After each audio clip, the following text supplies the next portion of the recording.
Momento allá en Colombia que todo el mundo viene para acá, para Estados Unidos. Everybody. Everybody comes to USA. And one friend of mine, he went from here to over there. And he's telling me, how he doing. And when he go over there, he just got so much money and just buy a car, buy house, buy everything. And one day we just played domino with my brothers, and I said, I wish I can get to USA. And my brother, at that time he was cop, policia. He had one taxi for, working taxi. And he said, really, you want to go? You want to go? Well, but if I had chance, I'd go. But he don't tell me nothing. And then like 2-3 months later, he come in with 300,000 pesos. And that time, 300,000 pesos is a lot of money. He sold the taxi. He said, is the money? You want to go to USA? Go. And I said, serious? In 1993, I met your dad. We went to a club, and for me it was love at first sight. 2 years later, we were married in 95. And then 2 years later, we filed for his green card, his residency card. I was a U.S. citizen. We got married, so we thought it was easy, everything in the bag. And Juan had felt a little more confident about everything. He would have felt more confident if we had a lawyer. So we hired a lawyer. We paid him a lot of money, and I feel like he didn't do his job. When we put the paper, this is another thing. The immigration take too long. 4 years before they give me the proof for the go get the visa. 4 years. First, they send me letter. I have to go someplace, the immigration place, take my fingerprint. They don't tell me I have deportation order. Nothing. Okay? And then it's like 2 years before they send me the appointment for go get my green card. Okay? And then when I went to get the green card, it was, you have deportation order. What do you mean you don't have deportation? Apparently the law states that INS just has to prove that they sent the letter, even though that was proof that he had never received the letter. He didn't know he was supposed to show up in California for a review. So they said that he was going to be on, that he could have been deported right then and there. And he said, everything I do is working and support my family. And so they put him on this kind of like a probation thing, and required him to go every 3 months to the INS location in person. He had to keep missing work every 3 months.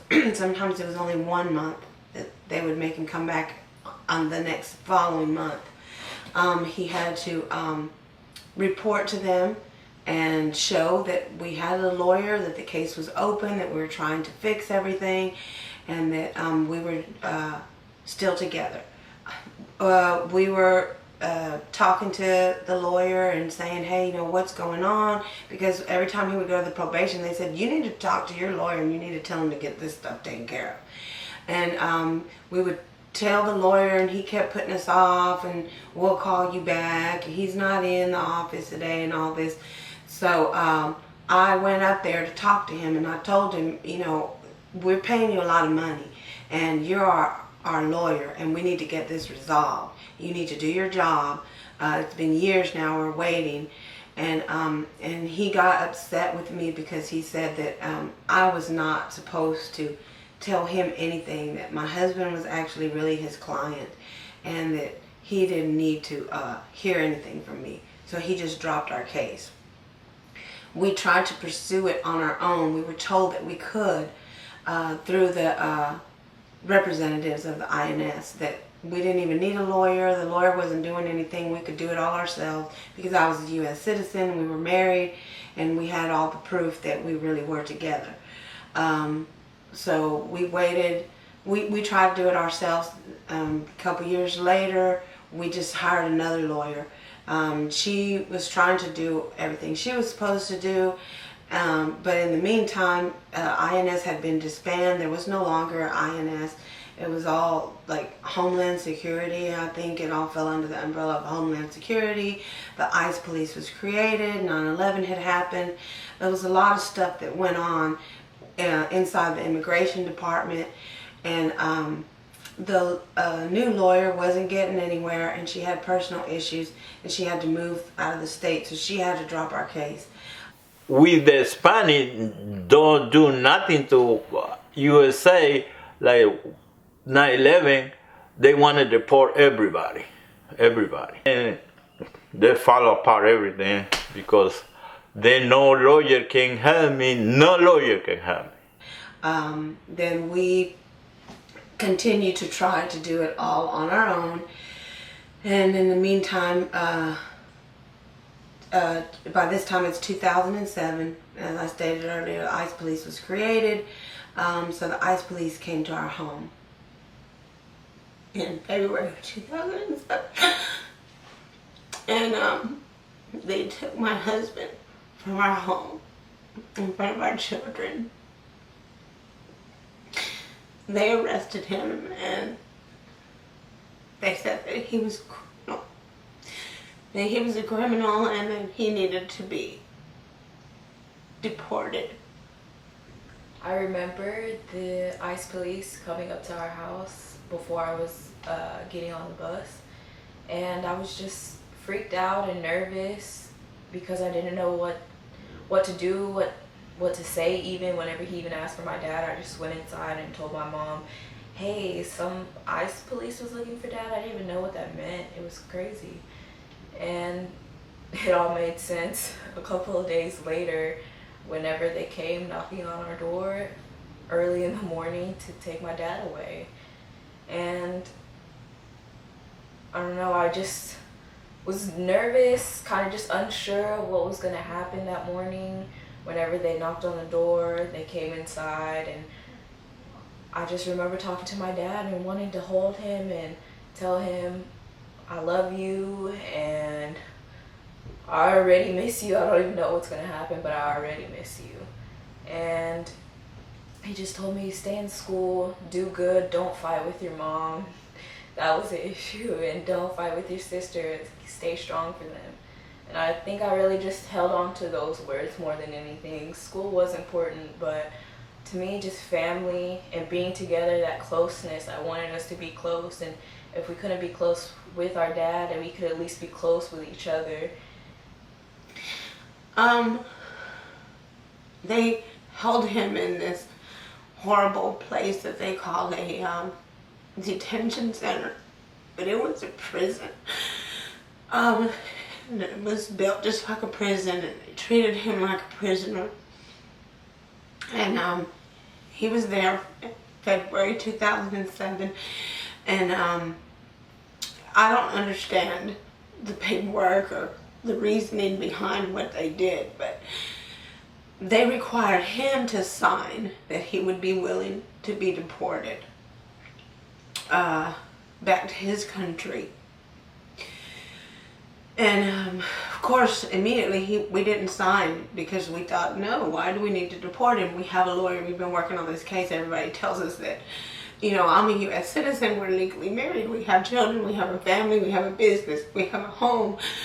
We can do this. So we didn't sign the paper immediately, and then he was there until April. And we would go and visit him. We were only allowed to visit him once a week. We would go,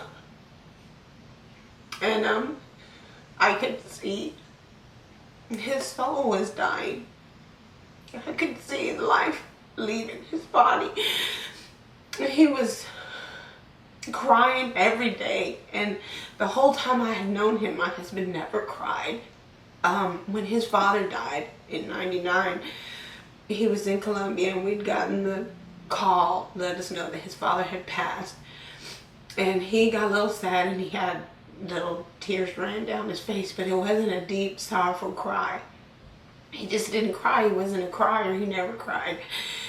And when he was in that hell hole that they put him in, he was crying every day. And from February to April, he lost like 40 pounds.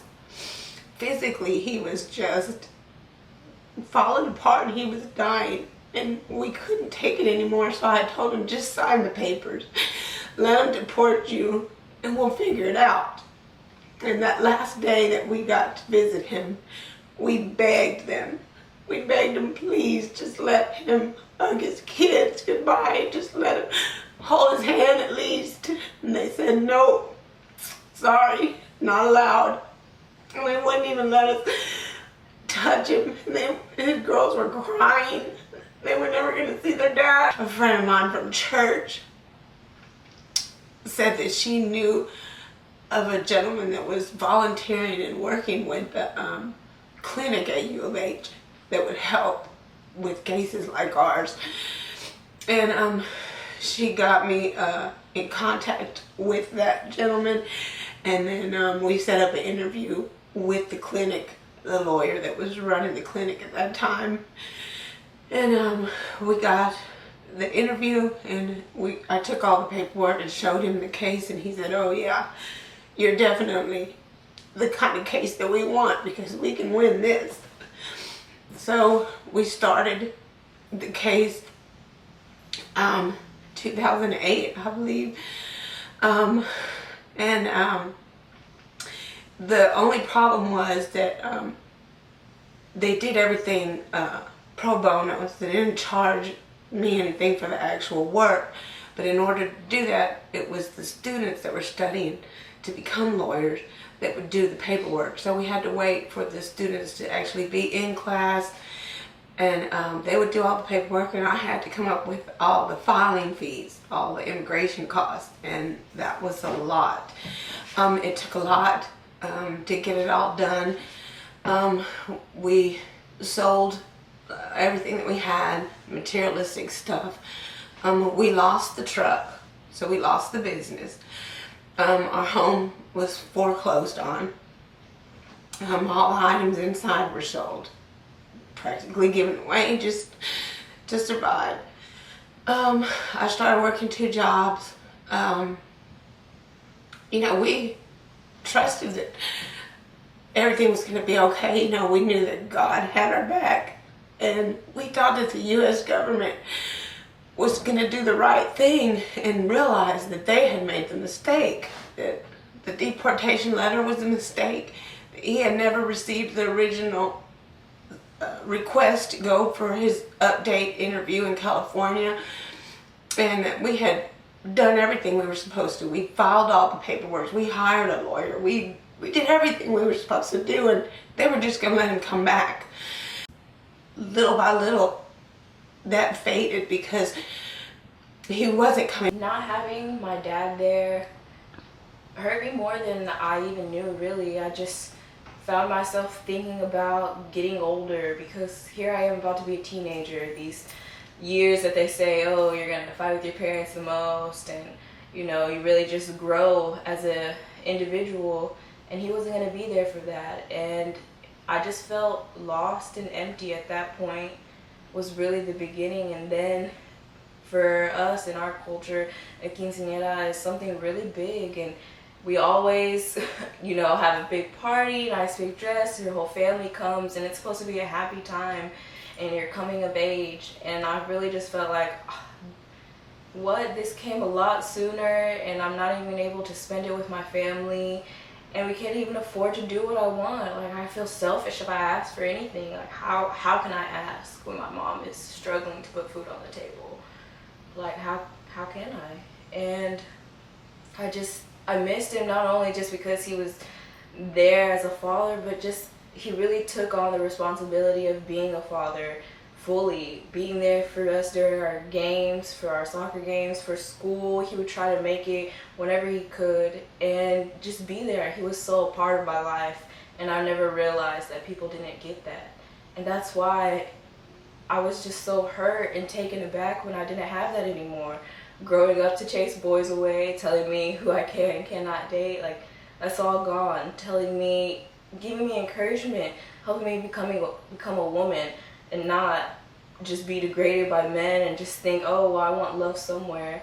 He wasn't there for that. He wasn't there to be that father figure in my life. Even though the idea of him was nice, I still needed that push on a daily basis. I needed him to tell me, you know, Ness, I need you to do this. I need you to get it together. You're okay, you got it, chin up. Something, you know, somebody to just give me relief. Because I felt like I had to keep it together for everybody else. I felt like I'm the one who can keep it sane, who can just, you know, keep all her emotions bottled in, but everyone else needs somebody to lean on. And he was really just my person to lean on, and I didn't have him anymore, and it hurt. It hurt a lot, and I didn't realize how much I really clung on to just the fact of growing up during those very hard years and just eventful years. Like, that's when things really happen to you. You graduate high school, you figure out what's going to happen later on in your years. Who am I going to become? What kind of person am I going to become?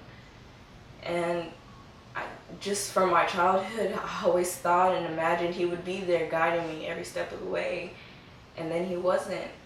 And it was hard every step of the way, the full 7 years, to keep going, to keep wanting to do better when everything was just falling apart around me. My mom, she was having a lot of hard times just trying to put food on the table, trying to keep the lights on, trying to keep water so we could take a bath, like just trying to do the basic things. And I just tried to help her, tried to make it better for all of us, really. In 2009, my dad met with the U.S. Embassy in Bogota, which is the capital of Colombia. There, they told him that he had to pay for a pardon where he apologizes to the United States for coming in illegally. But when my dad got his first lawyer, he had already paid this pardon, and they were asking him to pay for it again. And one lady told me, "Why you cry?" I said, "I can see my family no more because they deny me, but I mean they don't deny me, but I had to put those perdón, que le llaman, I had to dos perdón, $1,100, so I had no money, and because Janet told me, soon you get out, doesn't matter what they tell you, soon you get out there, call me, and I don't call her. Because I said, what? Yes, when I get from there, I just get loser. I just lose. I don't call you ma either. We're finally able to get the money for the pardon, so then next came waiting. We waited until 2011. We finally did get a hearing with immigration.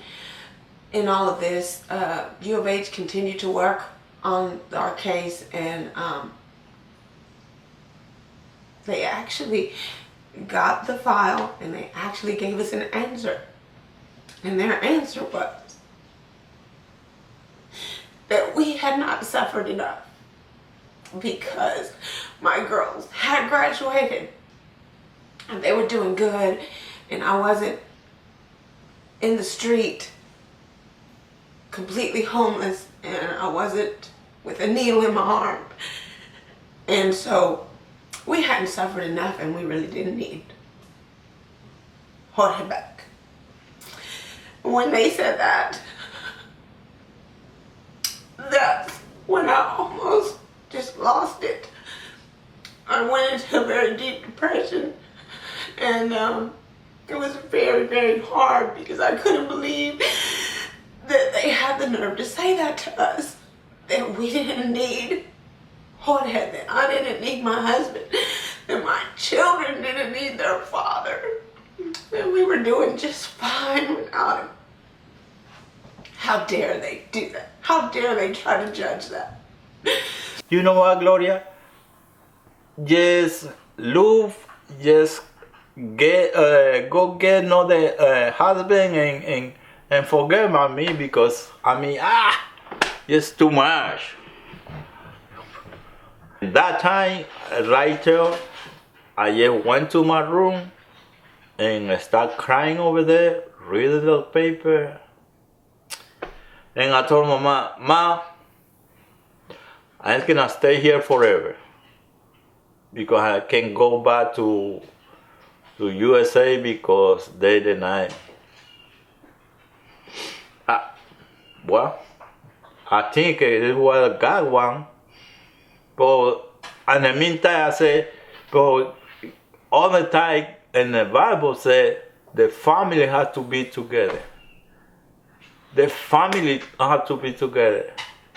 So probably, I don't know what God wants for me, how He want me to act, or maybe He want me to know more Him and trust more Him. Okay, this is appeal. Okay, we can go to the appeal. In that time, it's gonna start really read the Bible and go to the church. When they finally gave us a response that my dad can come home, and I remember finally being able to hear those words, and all I could do was just cry. I was so happy. After my dad got approved, we were finally able to save enough money and go visit him in Colombia. We had never been to Colombia. I'd always dreamed about what it would be like visiting and how it would look. I knew it would be so different, but I was so ready and eager to see. I couldn't believe that we were actually going to visit him in Colombia. Like, who would have thought that we would be reunited in Colombia? I always wanted us to be reunited together again as a family, but I never in my wildest dreams imagined that we would be in Colombia. I remember that day like it was yesterday. We were so happy that we were gonna be able to finally see my dad in a matter of hours. It had been years, 6.5 years, and now we were hours away from seeing him. First we landed in El Salvador, and when we landed, my excitement just got more and more, because I was like, we're so close now, we're so close. And then we actually got to Colombia, and I was so happy, and I just wanted my luggage to hurry up because I was minutes away from seeing my dad finally after all this time. And we got our bags, and we kind of all like gathered together because we wanted to go out together, me and my mom and my sister. And we went outside, and there was our family, and at the front of them all was my dad. And we just started crying and hugging him, and we were filled with so much joy. We finally got to see him and hold him, and I had missed what that felt like. I had missed it. I had forgot all about it, and at that moment, nothing in life mattered because we were a family again. One day, my mom is at the phone ring. My mom said, Jorge, one lady asking for you. Okay. Hello? Are you Jorge Cortez? Yes. I'm calling you because your visa here by month. And we're gonna send it back to Bogota because you don't can't get it. Lady, you told me when they get here, you're just gonna call me, like right now. No, you have to call asking that you get it. Oh my. In Houston, everything is 7. Has to be perfect. The 7 is the perfection. God, 7 is perfection. So I have to be another 7 hours here in the airport. Yeah, and I be very, very grateful with God and Yuma because, I mean, if Yuma is not a woman, I think she not gonna put up with all this bullshit, paper and money and paper and money, paper. That is hard. This situation, this thing that happened to us isn't just within our family, isn't just, oh, you know, she's having a hard time. It has to do with so many other families that are going through the exact same thing or even worse, because the system is flawed, because you'd rather just sit here and stamp off, and it's easy to deport somebody than it is to actually take a look at the situation, read and understand the documents, talk with them so they understand. Because coming home to your parents gone, one parent, both parents, that's not okay. And anybody, I don't care where you're from, it's not okay for you to just take away those people who are going to help guide and mold your life. For that, to have them just ripped away is ridiculous, especially if it's for no reason. If it's for no reason, then why? To learn about detention centers and understand it's not a detention center. It's jail, it's prison. You're being treated as a criminal. You're not being asked questions, you're being told what to do. It's not okay, because the fact that this is a detention center, not even a prison, and this is the last time I'm going to see my father, and I have to talk to him through a glass, I have to touch his hand through the glass. That's a criminal. That's someone who's done something wrong whenever my father has done nothing wrong. So people who stand for that and who think, oh, well, we need these things, we may need things of this nature, we definitely don't need to do it the way we are. We're not trying to find justice. We're just, it's not happening to us. And then it happens to you. Whenever it could have been completely avoided, because people don't care. That is it. I want people to care more, because once you start caring, you start seeing these situations, you start seeing these issues and these flaws, and if you care enough, you can't just sit there anymore. You have to do something about it. Anything. You have to just do something. What I want to come from our story, the message that I want to give is, first and foremost, you know, just hold on to your faith, trust in God. He's always there for us, and it's not our time, it's God's time. And that can be very hard, but you know, if you just keep the faith and trust, things will work out for the best. And thank you so much to all of our friends and family that supported us emotionally, financially, and spiritually, and prayed for us. The power of prayer is a wonderful thing, because there was times when I didn't think we'd make it. Just overwhelming things that were happening. Thank God for our friends and for our family and for prayers. Thank you so much to U of H, to the program that stayed with us, kept fighting the fight 7 years. And then I would also like to address the people that work at the immigration offices, whatever they're called, Homeland Security or whatever. Just please remember that in that file that you hold in your hand, it's not just a number. In that file, there's a family. Those are people, and they deserve to be together. They deserve to be together as a family because God brought them together as a family. God gave them the miracle of having those children, uniting those parents in holy matrimony. And for you to sit in judgment and to think that they don't need each other and they don't deserve each other and they don't belong together is wrong. And just remember that they're human beings. It's not just a number. We're not just a file. And don't tear families apart. That's not the right thing to do.